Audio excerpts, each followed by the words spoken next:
नमस्कार और स्वागत है आप सभी का जागरण जोश पर। दोस्तों, मेडिकल फील्ड में जाने की तैयारी कर रहे देश के लाखों स्टूडेंट्स के लिए एक बहुत बड़ी खबर सामने आ रही है। हमारी पार्लियामेंट की एक स्टैंडिंग कमेटी ने नीट यूजी एग्जाम को लेकर कुछ ऐसे बड़े बदलावों को सुझाव में दिया है जो आने वाले समय में मेडिकल एजुकेशन का पूरा चेहरा बदल सकते हैं। क्या अब एमबीबीएस, आयुष और नर्सिंग के लिए अलग अलग एग्जाम होंगे? क्या नीट अब अलग अलग फेज में कराया जाएगा? आज के इस वीडियो में हम इसी मुद्दे को बहुत सामने से और डिटेल में समझेंगे ताकि आपसे कोई भी अपडेट मिस ना हो। तो चलिए, सबसे पहले बात करते हैं कि पूरा मामला शुरू कहां से हुआ। 1 जुलाई को पार्लियामेंट की standing committee on education, women, children, youth and support की एक बहुत ही इंपॉर्टेंट मीटिंग हुई थी। इस मीटिंग की अध्यक्षता कांग्रेस सांसद मुकुल वासनिक कर रहे थे। इस हाई लेवल मीटिंग में मिनिस्ट्री ऑफ एजुकेशन और नेशनल टेस्टिंग एजेंसी के बड़े अधिकारी शामिल हुए, जैसे एनटीए के director general Abhishek Singh, higher education secretary Vineet Joshi और पूर्व इसरो चेयरमैन के राधाकृष्णन, जो नेशनल टेस्टिंग एजेंसी में सुधारों की देखरेख करने वाली हाई पावर्ड कमेटी की हेड भी हैं।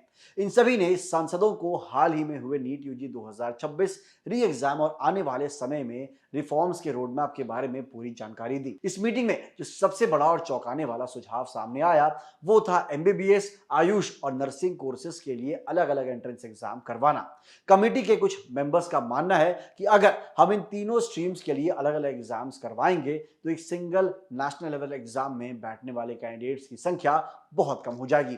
इससे एग्जाम का स्केल छोटा हो जाएगा और जो हर साल इतना बड़ा लॉजिस्टिकल मैनेजमेंट करना पड़ता है उसकी टेंशन और जटिलता बहुत हद तक कम भी हो जाएगी। लेकिन दोस्तों, इस सुझाव पर एनटीए के अधिकारियों ने एक अलग ही पक्ष रखा।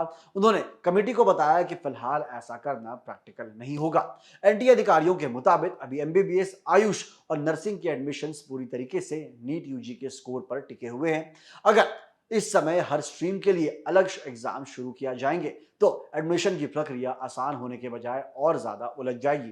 इसी वजह से फिलहाल इस प्रपोजल पर कोई फाइनल फैसला नहीं लिया गया है। दोस्तों, अलग अलग एग्जाम के अलावा मीटिंग में एक और बड़े प्रपोजल पर चर्चा हुई और वो थी नीट यूजी को देश भर में एक ही दिन करवाने के बजाय अलग अलग फेज यानी मल्टीपल फेजेस में कंडक्ट कराना।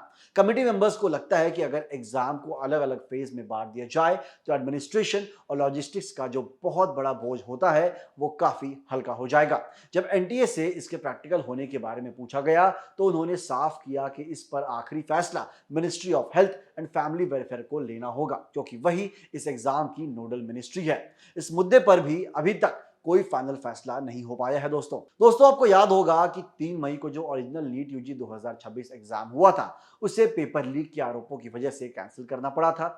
इसके बाद सीबीआई इस पूरे मामले की जांच कर रही है और 21 जून को पेन एंड पेपर मोड में फिर से री एग्जामिनेशन करवाया गया था। इस मीटिंग में कमेटी के चेयरमैन मुकुल वासनिक और बाकी मेंबर्स ने इस री एग्जाम की सुरक्षा व्यवस्था की बहुत तारीफ की और इसे सुरक्षित और बेहद तरीके से मैनेज किया हुआ बताया। एनटीए ने एक प्रेजेंटेशन के जरिए दिखाया कि कैसे उन्होंने पेपर लीक और गड़बड़ियों को रोकने के लिए टेलीग्राम पर अस्थायी पाबंदियां लगाई, व्हाट्सएप चैनलों को मॉनिटर किया और यहां तक कि क्वेश्चन पेपर्स का डिजाइन भी बदल दिया। दोस्तों, एक और जो सबसे बड़ी बात इस मीटिंग में डिस्कस हुई वो थी नीट यूजी को अगले साल से कंप्यूटर बेस्ड टेस्ट फॉर्मेट यानी ऑनलाइन मोड में शिफ्ट करना। कमेटी के मेंबर्स ने इस बात पर बहुत जोर दिया कि ऑनलाइन एग्जाम तभी लागू किया जाना चाहिए जब देश के कोने कोने में सही डिजिटल इंफ्रास्ट्रक्चर तैयार हो जाए।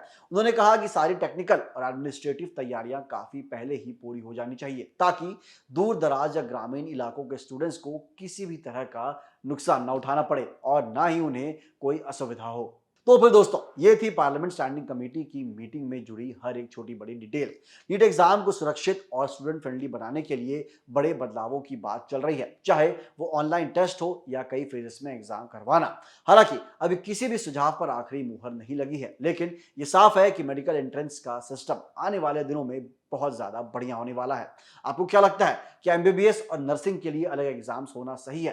कमेंट कर हमें अपनी राय जरूर बताएं और अगर वीडियो पसंद आया हो तो इसे लाइक और शेयर करें और हमारे चैनल जागरण जोश को सब्सक्राइब करना बिल्कुल भी ना भूलें। मिलते हैं अगले वीडियो में। जय हिंद।